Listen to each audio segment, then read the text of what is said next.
누가복음 11장 5절부터 13절까지의 말씀입니다. 또 이르시되 너희 중에 누가 벗이 있는데 밤중에 그에게 가서 말하기를 벗이여 떡 세 덩이를 내게 구워달라.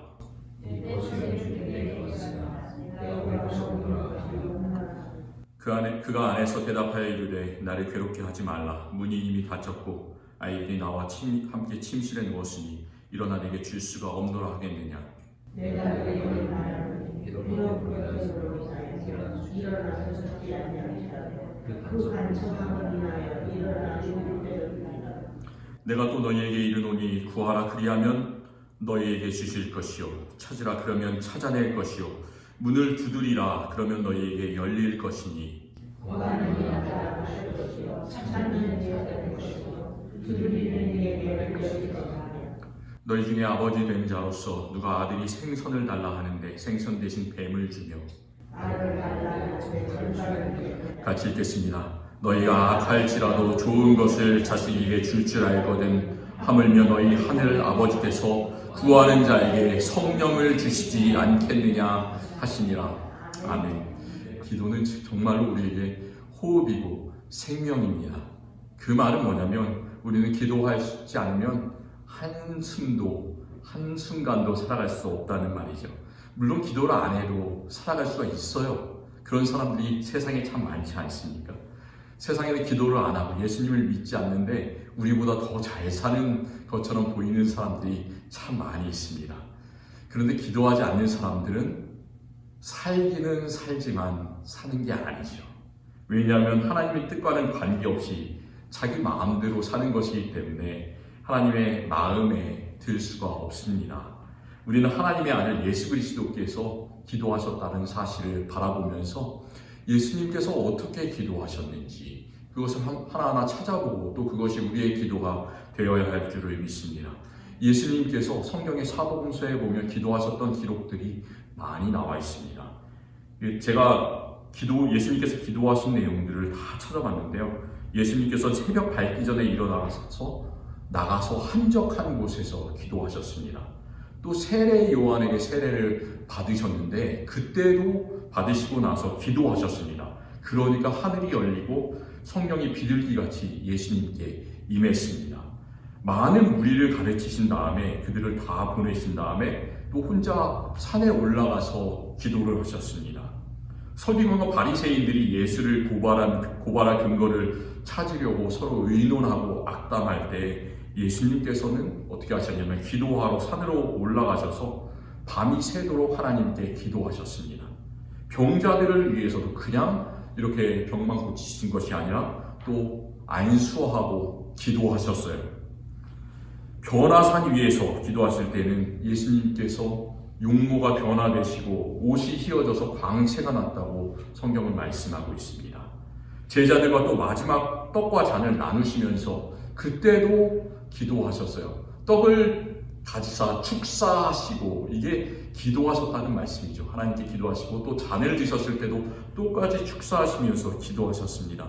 또 그 후에 예수님께서 제자들에게 긴 설교의 말씀을 요한복음 14장부터 16장까지 하시는데요. 그리고 나서 요한복음 17장에서 예수님의 이 남겨진 제자들과 또 그들을 통해서 예수님을 믿을 자들, 그들을 위해서 간절히 대제사장적 기도라고 불리는 그 기도를 또 하셨습니다.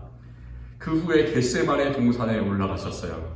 그때 하나님께 나아가서 마지막 십자가를 앞에 놓고 예수님은 스스로의 뜻을 끝까지 하신 것이 아니라 하나님의 뜻을 구하시면서 이 잔을 내게서 떠나게 하옵소서. 그러나 아버지의 뜻대로 하옵소서. 나의 뜻대로 하지 마시고 아버지의 뜻대로 하옵소서. 이 같은 기도를 또 3번이나 반복해서 하셨습니다.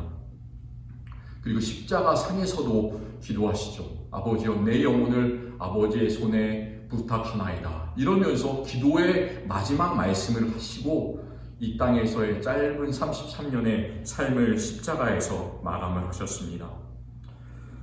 하나님의 아들 예수 그리스도께는 아버지께 기도하지 않아도 될 텐데 하나님께서 알아서 모든 마음의 소원을 다 들어주셨을 텐데 왜 예수님께서는 기도를 하셨을까요? 기도를 안 해도 될 텐데 예수님은 그래도 계속 기도하셨어요. 왜 그랬을까? 우리 보고 기도하라는 거잖아요. 예수님의 세상에서의 삶은 처음부터 끝까지 기도의 연속이었어요. 한순간도 기도하지 않고는 사시지 않는 그런 삶이었습니다. 하나님께 항상 하나로 연결되어 계셨던 예수님께서도 그렇게 기도하셨는데, 그렇다면 계속해서 하나님으로부터 조금씩 멀어지려고만 하는 연약한 우리들을 얼마나 더 기도가 필요하겠습니까? 우리는 기도하지 않으면 단 하루도 살 수가 없습니다. 오늘 우리가 읽은 누가복음 11장에서는 두 가지 기도에 관한 비유가 나와요. 첫 번째 비유는 5절부터 8절까지 있는 밤중에 친구를 찾아간 한 사람의 비유고요. 두 번째는 11절부터 13절까지 있는 자식에게 좋은 것을 주는 아버지의 비유입니다. 예수님께서 이 두 가지 기도에 관한 비유를 말씀하신 상황을 우리가 잘 좀 눈여겨볼 필요가 있는데요. 예수님께서 이 비유를 하시기 전에 11장 11절에서 이 누가복음 11장 11절에서 한 곳에서 기도하시기를 마치심에라고 얘기를 합니다. 예수님께서는 늘 평소에 기도하시던 대로 조용한 곳에서 하나님께 기도를 하셨어요. 그 모습을 본 제자 중에 하나가 이렇게 물어보는 거예요. 주여, 예수님, 요한은 자기 제자들에게 기도를 가르치셨는데, 그러니까 요한이라고 하는 것은 세례 요한이죠. 세례 요한도 그 당시에 제자들이 있었잖아요. 세례 요한은 자기 제자들에게 기도를 가르친 것과 같이 우리들에게도 예수님의 제자들인 우리들에게도 똑같이 기도를 가르쳐 주십시오. 이렇게 이야기를 하고 있습니다. 그때 예수님께서 친히 기도를 가르쳐 주세요. 이렇게 너희는 이렇게 기도하라. 이렇게 하시면서 기도를 가르쳐 주시는데, 그게 어떤 기도냐면 우리가 예배 때마다 암송하고 또 성찬을 받을 때마다 같이 암송하는 그게 주기도문입니다. 주기도문이 성경에 두 군데 나와요. 마태복음, 첫 번째는 마태복음 6장 9절부터 13절까지에는 우리가 암송하는 것과 똑같은 길이에 우리가 그 똑같은 내용의 그 주기도문이 나오고요. 다른 한 곳은 우리가 읽은 오늘 그 기도에 관한 두 가지 비유의 바로 앞에 있는 누가복음 11장 2절부터 4절까지의 또 주기도문이 나옵니다. 근데 그걸 잘 읽어보면 마태복음에 있는 원래 주기도문보다 조금 몇 구절이 빠진 것을 우리가 보게 됩니다. 이 마태복음에 있는 주기도문, 이 누가복음에 있는 주기도문 약간 다르다고 해서 누가복음에 있는 주기도문이 조금 더 버전이 짧다고 해서 우리 누가복음에 있는 주기도문이 훨씬 더 마태복음에 있는 주기도문보다 질이 떨어지는 것이다. 우리가 이렇게 생각하면 안 되겠습니다. 누가복음을 연구하는 학자들이 궁금해했어요. 왜 누가복음에 있는 그 주기도문은 마태복음에 예수님께서 가르치신 그 주기도문보다 좀 짧을까? 이런 것들을 연구를 했는데 좀 타당한 근거가 있습니다. 맞는 얘기 같아요. 그 누가복음을 쓴 사람은 의사 누가입니다. 사도 바울의 선교를 계속해서 도와주고 마지막 감옥에 사도 바울이 갇혀서 죽을 때까지 그 옆에 있었던 사람이 바로 이 의사 누가인데요. 누가는 성경에서 책 두 권을 썼습니다. 첫 번째 시리즈는 뭐냐면 누가복음, 예수님께서 세상에 계실 때의 이야기.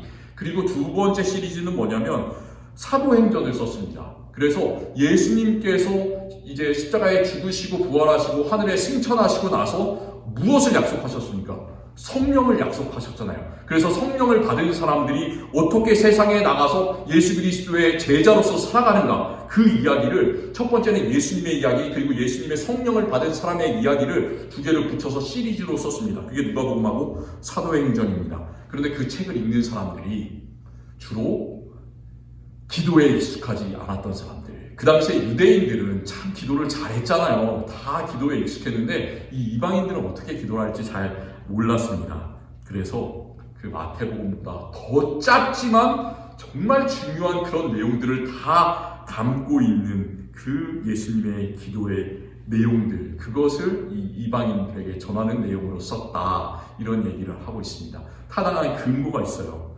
그래서 우리는 예수님의 이 누가복음에서 하는 주기도문의 내용이 짧지만 그것이 참 중요한 우리의 기도의 그 지침들을 주는 내용이라고 생각하고, 또 우리가 기도할 때마다 항상 우리의 기도의 삶에서 적용하기를 원합니다.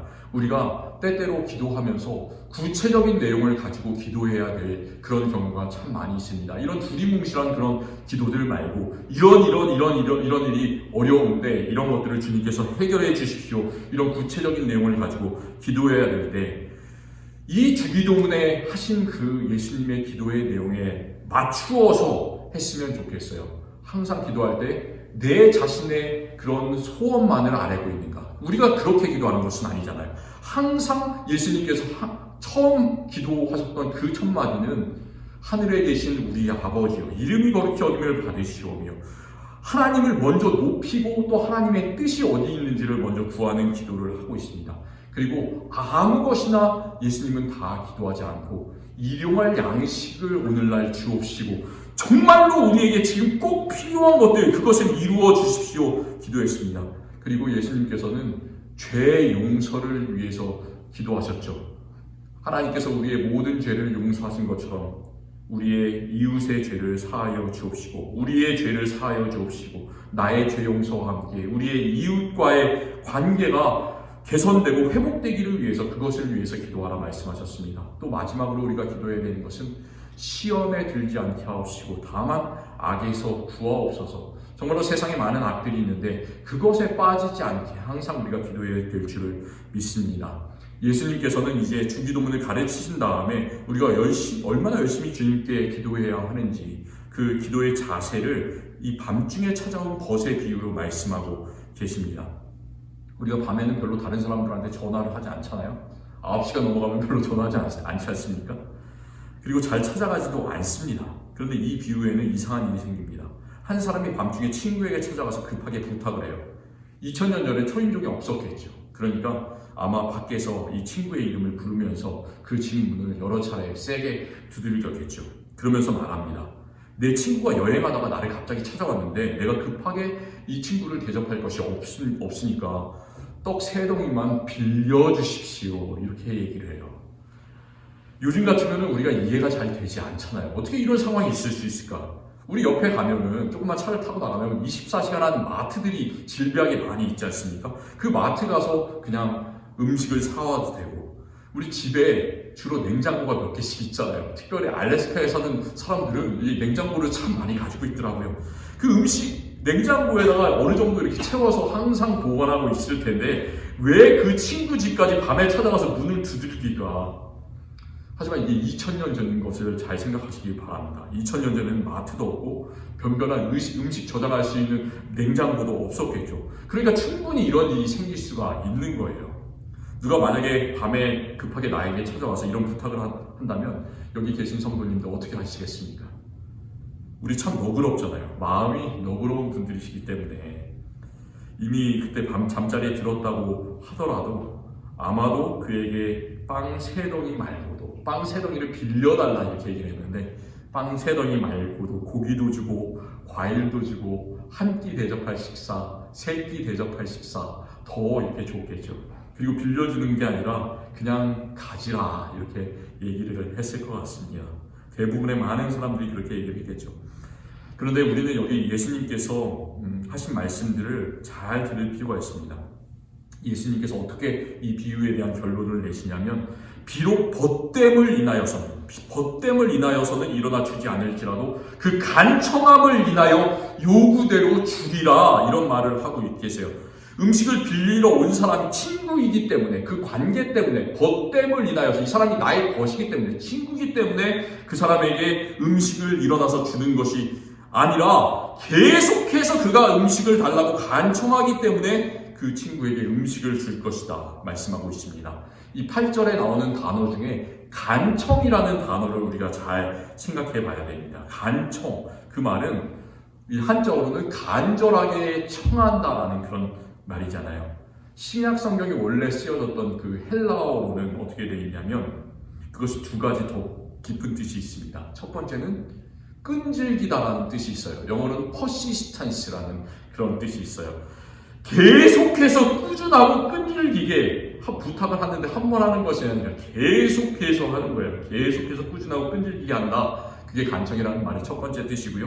두 번째 그 마음을 우리가 신앙생활을 통해서 꼭 가졌으면 좋겠는데, 두 번째 뜻은 부끄러움이 없다라는 그런 말이 간청이라는 뜻에 있습니다. 부끄러움이 없어. shamelessness라는 그런 말이에요. 우리가 참 부끄러움이 많지 않습니까? 얼마나 부끄러워요. 살아가는 게. 여러 가지 이런 것 때문에 부끄럽고 다른 것 때문에 또 체면이 신경이 쓰이고 그렇지 않습니까? 그런데 이 믿음의 사람은 믿음의 삶에 있어서는 우리가 전혀 부끄러움이 없는 겁니다. 그렇기 때문에 바울은 이 로마에 있는 교인들에게, 로마에 한 번도 바울은 가본 적이 없는데 그 로마에 이미 성도들이 있고 그 교인들에게 이렇게 담대하게 외치고 있어요. 로마서 1장 16절에서 내가 복음을 부끄러워하지 아니하노니 이 복음은 모든 믿는 자에게 구원을 주시는 하나님의 능력이 됩니다. 첫째는 유대인에게요, 그리고 헬라인에게로다. 예수님의 복음을 유대인도 들어야 되고 헬라인도 들어야 되고 이 세상 사람들이 다 들어야 되는데, 우리 때문에 들어야 되는데, 그것이 우리의 삶의 목표잖아요. 어떻게 해서든지 그 복음을 전하고 세상 사람들을 예수 그리스도께로 데리고 오는 것, 그것을 위해서는 내가 전혀 부끄러움이 없다라는 말이에요. 그런 복음 전파의 열정을 바울이 나타냈습니다. 우리 하나님께 기도할 때의 자세도 밤중에 친구를 찾아서 부탁하는 그 사람의 자세여야 된다. 예수님께서는 그렇게 말씀하세요. 한번 기도하고 하나님께서 기도를 들어주시지 않으면 어떨까? 야, 내 기도가 이렇게 열심히 했는데 왜 이럴까? 이렇게 생각하는 것이 아니라, 내 체면을 생각하고 내 부끄러움을 생각하는 것이 아니라 계속해서 지속적으로 부끄러움이 없이 하나님께 매달리고 간절히 기도하는 것, 그것이 우리의 삶에서 참 중요한 줄을 믿습니다. 우리가 이 예수님의 비유를 듣고 있으면 참 한 가지 이상한 점이 있어요. 어떤 점이 있냐면, 하나님께서 우리와 친구이기 때문에 우리의 기도를 들어주셔야 되는데, 예수님께서 그런 것 때문이 아니라, 하나님께서 그런 것 때문이 아니라 우리가 하나님 앞에 계속 찾아가고 간청하고 계속 기도하는 그 모습 때문에 기도를 들어주신다면, 하나님께서는 우리가 그분을 귀찮게 할 때까지 우리를 그냥 보기만 하시고 우리의 소원을 잘 들어주지 않으시는 아주 엄격하신 아버지, 나쁜 아버지가 아닌가, 이런 생각이 이 비유를 잘 보다 보면 듭니다. 그런데 단지 예수님께서는 이 한 가지 비유만 말씀하신 것이 아니라 그 다음에 우리가 읽은 뒷부분에 이어서 다른 비유를 또 하십니다. 11절부터 13절까지 나오는 그 비유에서 하나님의 마음이 얼마나 좋으신 하나님인가를 말씀해 주세요. 여기에서 좋은 것을 주시는 아버지의 비유가 나옵니다. 우리의 아버지, 때때로 우리 아버지는 나쁜 아버지도 있을 수 있고 세상에서는 얼마나 난폭한 아버지들이 많이 있어요. 그런데 우리 하나님 아버지는 절대로 그러지 않으시고 항상 우리에게 좋은 것만 주시는, 우리가 구하는 것보다 더 좋은 것을 주시는 하나님 아버지십니다. 우리보다 더 잘하시고 더 가까이 우리의 마음을 챙겨주시는 그 하나님 아버지, 그 아버지께 붙들고 나아가는 우리들 됐으면 좋겠어요. 그 아버지는 어떤 마음을 가지셨냐면, 생선을 달라 하는데 뱀을 주며 알을 달라 하는데 자식에게 전가를 주겠느냐, 그런 부모가 없는 것처럼 우리 하나님께서는 그렇게 하시지 않으시고 구하는 자에게 가장 좋은 것을 주신다. 단지 알만 주고 단지 생선만 주는 그런 하나님이 아니라, 우리가 구하는 것만 주는 것이 아니라 우리가 간절히 기도할 때 더 좋은 것을 주신다. 우리의 기도가 응답되는 이유는 뭐냐면, 우리가 간절히 기도하기 때문에, 우리의 마음이 정말로 저희 위에 뛰어나기 때문에 우리의 기도가 응답되는 것이 아니라 그 위에 있는 뭔가가 있다는 것이죠. 그 위에는 그것이 무엇이냐면, 하나님께서 우리의 기도를 들어주시고 하나님께서 너무나 우리를 사랑하여 주신다는 그 한 가지가 있다는 사실이에요. 우리가 기도를 잘하기 때문에, 우리 기도가 너무나 훌륭하기 때문에, 우리가 참 대단한 인격을 가지고 신앙생활을 잘하기 때문에 그런 기도를 들어주시는 것이 아니라, 하나님께서 너무나 좋으신 하나님이시기 때문에 하나님은 늘 우리에게 좋은 선물을 주십니다. 하나님께서 주시는 가장 좋은 선물이 무엇인가? 13절에서는 이렇게 예수님께서 말씀하세요. 예수님께서 이야기하실 때, 예수님께서 이야기하시는 것이 우리에게 더욱더 강렬하게 이렇게 다가오는 이유는, 예수님께서는 뭐뭐 해라 이렇게 딱 얘기를 하시지 않으시고 이렇게 하지 않겠느냐 이렇게 약간 반문하시면서 말씀하시는데 그게 참 우리의 심장에 찔리는 그런 말씀이 됩니다. 13절에서 이렇게 말씀하세요. 하물며 너희 하늘 아버지께서 구하는 자들에게 성령을 주시지 않겠느냐. 참 예수님의 말씀의 끝 뉘앙스는 부드럽지만 그 부드러운 말이 아니죠. 성령을 반드시 주신다라는 그런 것이죠. 약속의 말씀이에요. 가장 좋은 선물이 성령이다. 우리가 기도할 때 주시는 가장 좋은 선물, 그 선물은 하나님의 성령이에요. 하나님의 성령을 다 받아 누리시는 우리 성도님들, 여기에 계신 분들이 되었으면 참 좋겠습니다. 정말로 그것이 일어났습니다. 부활하신 예수님께서는 사도행전 2장에서 예루살렘에 함께 모여서 기도하는 그 성도들, 마음이 불안감으로 가득 차 있는 성도들, 이제 나도 예수님처럼 죽는 것이 아닌가, 십자가에 못 박히는 것이 아닌가, 그것을 위해서 걱정하는 성도들에게 그 마음을 강하게 해주셔서 그들을 한자리에 모여서 기도하게 하시고, 그때 성도들에게 진정으로 성령을 부어주셨습니다. 그 성령의 역사가 어떻게 일어났냐면 정말 불같이 일어났습니다. 초대교회를 넘어서 안디옥 교회, 이 말씀이 안디옥 교회에서 나왔는데 안디옥 교회를 넘어서 온 유럽에 있는 교회를 넘어서 2000년 후에 이 알래스카 땅에 세워진 처음 한인교회, 우리 앵커리지 제일 한인장로교회, 우리의 마음속에서도 이 똑같은 대단한 예수 그리스도의 성령께서 역사하고 계심을 믿으시기를 바랍니다. 이제 우리가 기도할 때는 항상 하나님께서 너무나 넓으신 마음을 가진 하나님이시구나, 우리에게 항상 성령을 부어주시는구나, 그 마음을 가지고 기도했으면 좋겠습니다. 이 성령을 받아서 두려움 없이 세상에 나갔던 사람들처럼 우리에게는 두려움이 없이 행해야 할 줄로 믿습니다. 오직 성령이 너희에게 임하시면 너희가 권능을 받고 예루살렘과 온 유대와 사마리아와 땅끝까지 이르러 내 증인이 되리라 말씀하시잖아요. 여기에 어떤 두려움이 있습니까? 예루살렘에만 머물러 있어라가 아니잖아요. 이제는 너희가 나아가라. 너희가 힘들더라도 나아가라. 주님께서 원하시는 그런 일들을 위해서 너희가 나아가라. 그래서 땅끝까지 이르러 내 증인이 되고 증인을 만들어라. 이렇게 말씀하십니다. 이렇게 우리는 예수님께서 기도하셨던 것처럼 간절하게 기도했으면 좋겠습니다. 꾸준하게 또 믿음에 부끄러움이 없이 기도하기를 원합니다.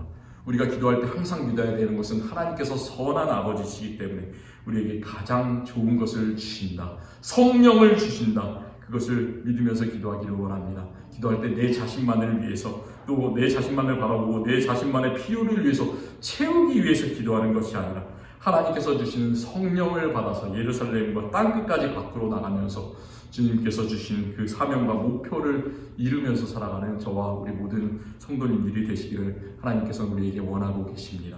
하나님 감사합니다. 오늘 이 말씀 속에서 우리가 얼마나 하나님께 간절히 기도해야 함을, 그리고 우리가 기도할 때 하나님께서 우리에게 가장 좋은 선물 성령을 부어주심을 우리가 알고 기도할 수 있도록 하시니 감사합니다.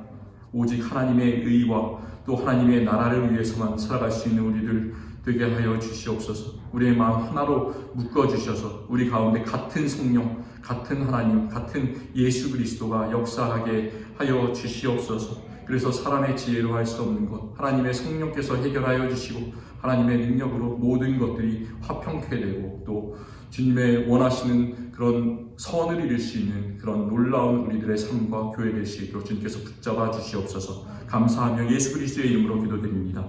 아멘.